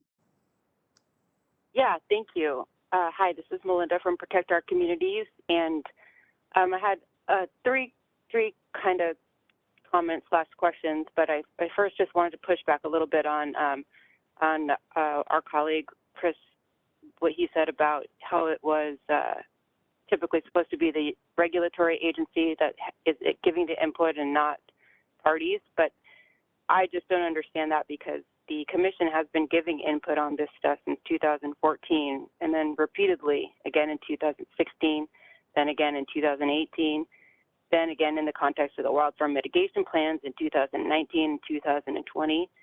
And in that context, SCE, along with all of the electrical utilities, were expressly called out for their lack of transparency. It was referred to as black box, the risk assessment in the WMPs. And as we all know, the WMPs are required to incorporate the information from these proceedings. So it's just not the case what Chris was saying. And I think what is most unusual is to have these extraordinary costs that we're seeing now. We're in an unsustainable situation to the point that I think that even forward thinkers at the utilities should be looking at how to reverse the current trends and doing things more cost effectively instead of just spending more and more money of ratepayer dollars that ratepayers can't afford. But going back to my questions, I had one question about the confidence versus sensitivity, because it seems to me that confidence level, that inputs are directly related to results. So why would there be, if there's a confidence level issue in the inputs, shouldn't that directly correlate to results, and why do you need to have a different description, aka sensitivity, for results as opposed to just keeping it as confidence level throughout the analysis? My biggest concern was about the baseline and how that is being thought of, because that concept was from the 2014 decision D14-12-025, and that was introduced as a concept that was supposed to show us how safety mitigation is improving over time, starting at that time. So it was really supposed to be the baseline of things that were happening in 2014, and then seeing how we could improve that process over time. But here we are now in 2021, so I want to make sure that we don't get manipulation of what is considered a baseline in a way that prevents us from determining the cost effectiveness of the mitigation measures, and that prevents us from comparing them and prioritizing them, because that is a purpose here, is to prioritize cost-effective mitigation measures. And I did find that quote that I was thinking of earlier, and I just wanted to read it so that we can all have it at the forefront. This is it was referring to the 2014 decision, but it was in the 2016 decision, and it's D16-08-081. What is it? 018. Without quantifying risk reduction, no meaningful ranking, prioritization, or optimization of risk mitigations is possible, and the Commission's goals and processes set forth in D14-12-025 are compromised. So just wanted to remind folks that that's really what we're talking about when we're talking about quantification. We're not talking about any new requirements here. We're just talking about how we can all see what these decisions are being based on and figure out how to cost effectively protect the public. So, Melinda, may I give it a shot to answer your questions. First one, I wanted to address the baseline. And it was not my intention to refer to any 2014 baseline. PG&E has its interpretation of what a baseline should be. We have, for example, on our ramp, there's a 2023 baseline, there's a 2024 baseline.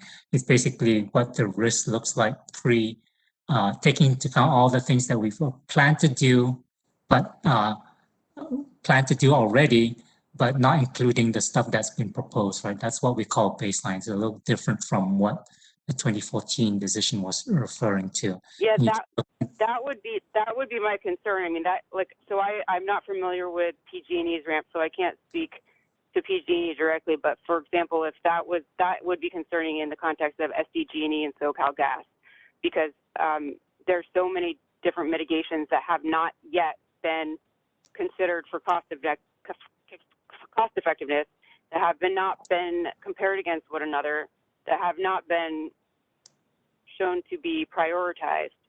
So we still need to have a look at all that. We can't just start today and then go from there because there's so much we haven't done yet. So that was what I was worried about, and it certainly would be problematic in the so-called gas SDG&E scenario. So the other thing I wanted to point out was what's the difference between the confidence level and the sensitivity. And I think I would characterize it as basically, when we look at inputs, it's basically how much can these inputs change, number one, and number two, which is what the confidence level answers. And number two, how much does it matter in terms of the output?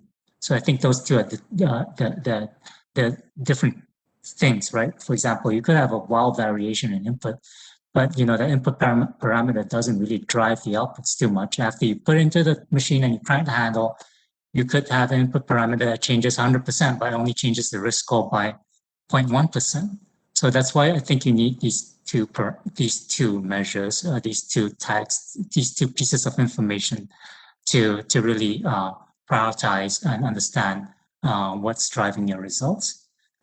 So, and then you have one more question with regards to, quantification. We do calculate RSE scores right now. That's nothing that we not doing it. And what we're talking really here is about understanding our results and refining our results, so we understand, in greater detail what's driving these results, and improve and coming up with helping and using these results to kind of formulate a plan to make these results even better. So, Vincent, pardon me, this is Eric Wojcik of UCAN. Again, one of the assumptions that I heard, and I really like what you said, it seems technically correct, but model completeness. If we don't actually capture all the main drivers, we don't have model completeness. So the statistics are not as meaningful. I think, pardon me to reemphasize it, I think you believe that's correct, right? I do believe model completeness is something that we have to work on. I think that it's a bigger discussion how to capture it, how to think about it, and I think maybe that's something that we approach in the phase 2 of the SMAP. Thank you, Vincent. This is Joseph Mitchell again. I really appreciate what you brought forward there. I think I'm kind of shocked by the pushback from some of the other utilities regarding the confidence level. That is, I think, an important flag at the least that where additional information is necessary and where sensitivity analyses might be appropriate. Without that, we are given calculations with the basis that, well, that's what we say they are. And then it's up to interveners with very little time to decide which are likely to be correct and which are going to have problems. Having some initial identification of what we know for sure and what we don't up front is very important.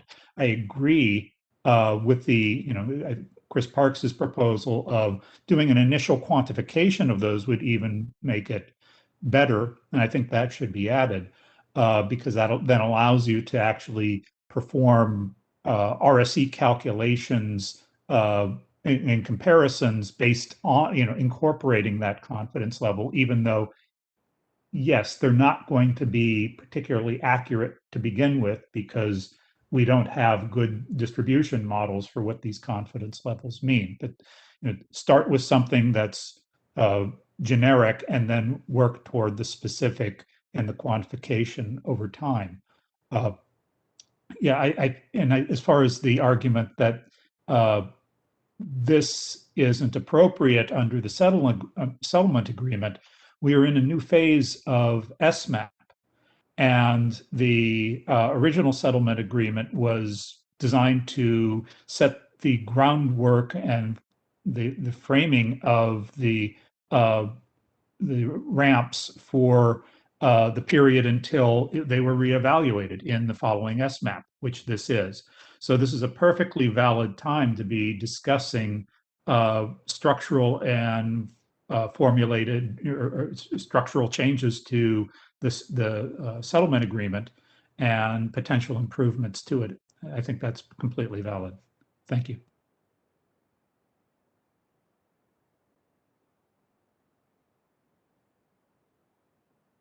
It seems like we were able to kind of start discussing general feedback right now. I know that it's 3 o'clock and we were scheduled 3:02 and we scheduled to end at 3. However, I think the comments went over into the general feedback session a little. So if everyone's open to it, maybe we can continue to have general feedback up until 3:15 or 3:10, and then if there's any feedback that was left unsaid, maybe Ken, please come in if this isn't a good way. Maybe you could email your feedback written to PG for them to include in their proposal and write-up. Yeah, I would just jump in real quick. I think there's been really good conversation throughout this whole meeting. I think we've recorded it, and we'll use that, as we said, in our proposal and address it. And if people have additional feedback they want to provide us through email, I don't want to handicap ourselves since we are set to turn this over in a week. Maybe by Friday at noon, if you could email us, we can accept that and put that into our final proposal. We're happy to stay on the line for the next 15 minutes if there's additional conversation, of course. But ultimately, as we've gone along, Shayla, I think these have been productive comments and good conversation about how we progress. Thanks, Ken. Shayla, it's Chris Vias-Edison. Could I have just a quick second to respond to Dr. Mitchell's last comment? Yes, and how about we continue to talk until 3:10, and then we'll do wrap up for 5 minutes. I'll just do it in a few seconds. Dr. Mitchell, I appreciate your points. I would note that if we're speaking about SCE, we never said something was inappropriate under the settlement agreement. We just said this was adding a requirement that is not found in any CPUC guidance or the settlement agreement. The second point is any structural changes to the settlement agreement, meaning any exploration of such, not prejudging whether there would be, but any such exploration is specifically designated for a later phase of this proceeding. Thank you, Shayla.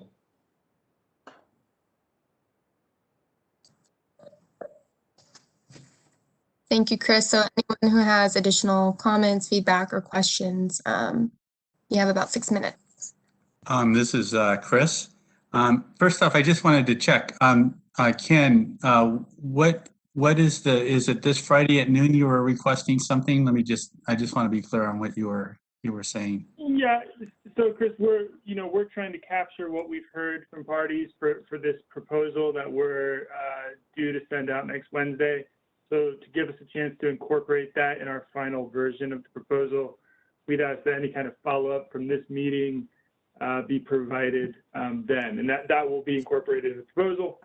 And I think the process allows for comments after the proposal as well, Chris. So I don't think you're shoehorned to send everything into us by Friday. I think Shayla and the SPD have provided that once we finish the proposal, then there's an informal comment phase for people to respond. So the SPD has that to consider. So I think really, I think it's an outlet for if there's any questions or comments from this technical working group, you can send that to us and we'll incorporate. Got it. Thank you. So just a couple of wrap-up comments. Then I really appreciate what I learned, and it clarified a lot of things having this working group meeting. So I really appreciate that. For speaking for myself, I appreciated. I think Vincent, you mentioned a couple of specific things, including I think you said a couple issues, but then a third issue was how these calculations are going to be feeding into the work, how that's going to affect the work that is going to be developed. And so I think that's a remaining question that it would be good to better understand as things evolve, like how is this going to affect the programs that are being decided upon and developed. So that just kind of caught my attention. And I do believe that, having this information about the confidence of the data is key. It's very important because it's like garbage in, garbage out. And it provides an opportunity to highlight areas where there's not enough confidence in the data or the data could be misleading. And that way those limited confidence areas can be addressed and fixed, and that data can be gathered. So, and I would chime in with what Dr. Joe Mitchell said earlier about the more data we can get now, I think then it just moves us, it gets us further along the process. I know Melinda quoted one of the decisions, and I thought I was looking up another decision at the time that she was mentioning that, which was in the decision 18-12-014 on the SMAP. It said, in that decision, and I was just going to read it really quick, we support the consensus of parties that the initiation of an OIR rather than a second round of applications is the best vehicle to advance both short-term and long-term SMAP objectives. By engaging in a highly collaborative approach, parties achieved a great detail in the first and second phases of the proceedings through workshops, technical working groups, meet and confer, and negotiations. It seems like this is a little different from the old SMAP working group meetings that I got to experience, where we all were sitting in tables or going to the auditorium or something, because now it's like this Zoom meeting kind of thing. So it seems a little bit in some ways more formal, which is a little odd. But I do think that by having this exchange, and if the other utilities are open to, taking it for what it's worth, analyzing what the parties have to say to the utilities, then I think that just kind of helps us better understand things, and maybe improvement, and especially in my mind, the whole SMAP ramp was all intended to prevent these catastrophic events, and we're still having catastrophic events. And so I think the objective is to bring this together to close those safety gaps, and then assess those risks before they're realized. So to the extent that this working group and the process can achieve that, I think it's really helpful, and I appreciated everything that I learned today. So thank you. Thank you, Chris. Does anyone have any last comments, questions, or feedback? This is Eric Wojcik of UCAN. Pardon me to ask just one quick question of PG&E, and thank you, Ken and others. You described on page 11 the matter that had quite a bit of discussion, the questions of confidence level and sensitivity, and that those were potentially difficult and problematic for you to provide. Is there some way that you can give us more dimension on that? It seems to me that it seems light on, if you will, a narrative or the qualitative, so that we could understand it better. So I just would make that comment. Thanks.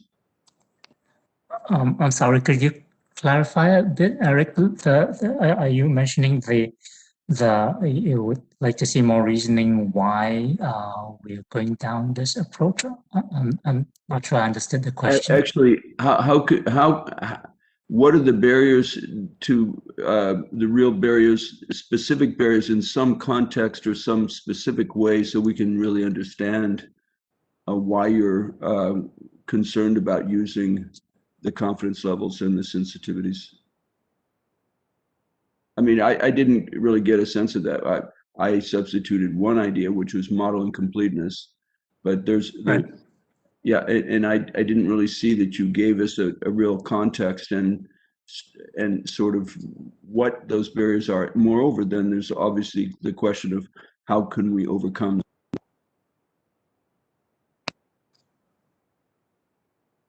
them? Okay, we are proposing those confidence levels and sensitivities, but we are proposing to calculate those sensitivities. Be something we can't do now, but I'm assured that I've been assured that we can do it. So I I'm still a little puzzled. Thanks. This is Katie. I just wanted to check with Chuck and Jonathan. Chuck, did you get your questions concerning where everything was located from our chart in the PG&E presentation answered?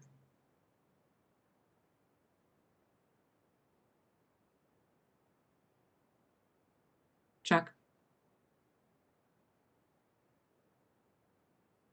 Okay, silence is a yes, I guess. Thank you. Okay, thank you everyone for sticking around an extra 15 minutes during this technical working group meeting. I am going to go over the next steps and schedule that I talked about earlier in the meeting right now. So if anyone has any additional feedback or questions about PG&E's proposal, please send them to PG&E by 12 p.m. this coming Friday. It's not necessary, but I know we were short on time today, and if not all of your points have been captured, please provide that in writing to PG&E. The second thing is to expect to have an updated proposal and write-up from PG&E on April 23rd, and that should incorporate the conversation that we've had here today.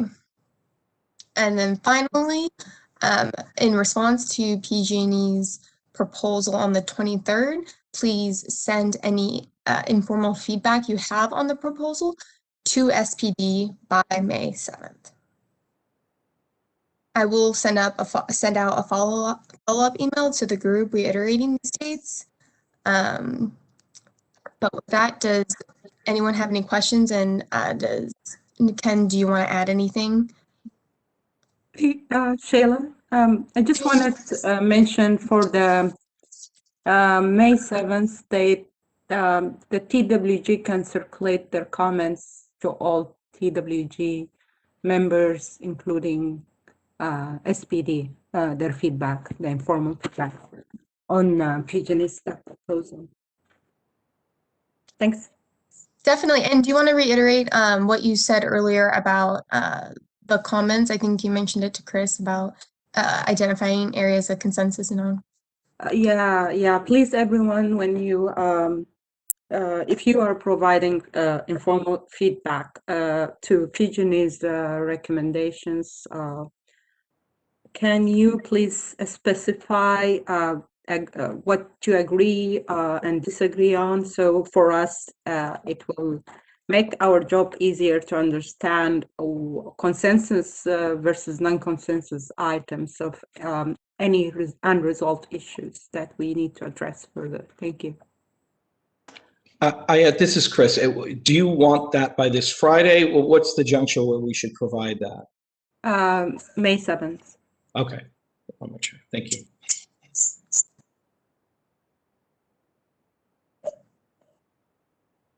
Okay, it sounds like there's no more questions, and it didn't sound like Ken had anything to add. So with that, thank you for your participation today. It was very helpful, and a special thanks to IT for their support and Alicia Russell from SPD for all her work to make today happen. And big thank you, Shayla.